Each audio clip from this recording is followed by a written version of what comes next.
The title of today's class is Never Let Anyone Control Your Anger, Part 2. Never Let Anyone Control Your Anger, Part 2. The subtitle is The Respectfully Real Anger Management Program. The Respectfully Real Anger Management Program.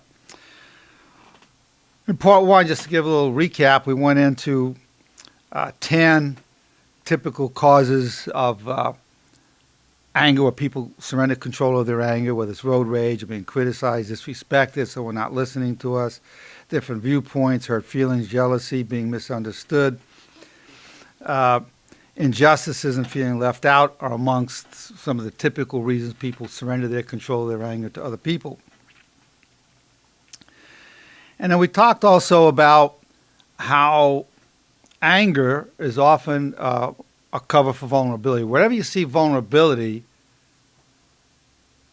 you always have a cover with anger. Most people will cover it with anger. So I should say it this way. Whenever you see anger or negativity, you know there's vulnerability there.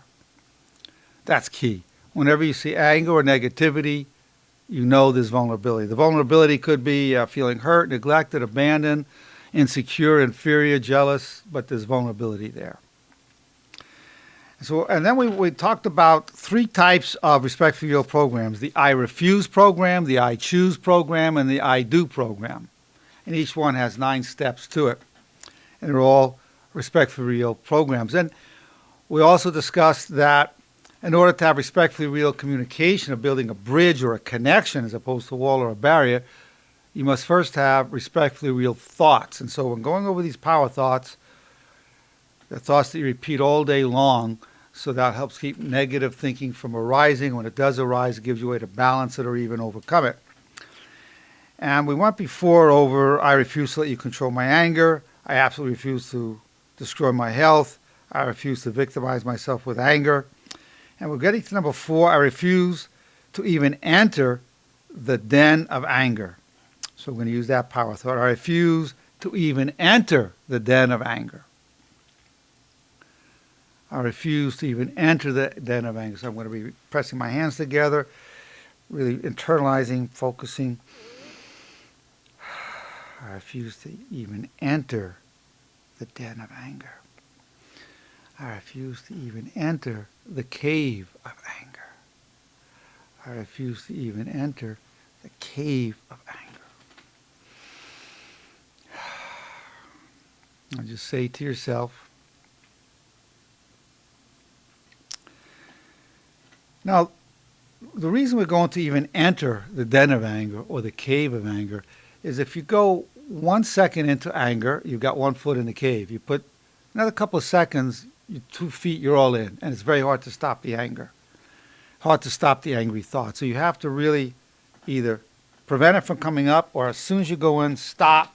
Or if you start hurting someone with the anger, apologize real quickly and back off. Apologizing is a real good way to stop yourself.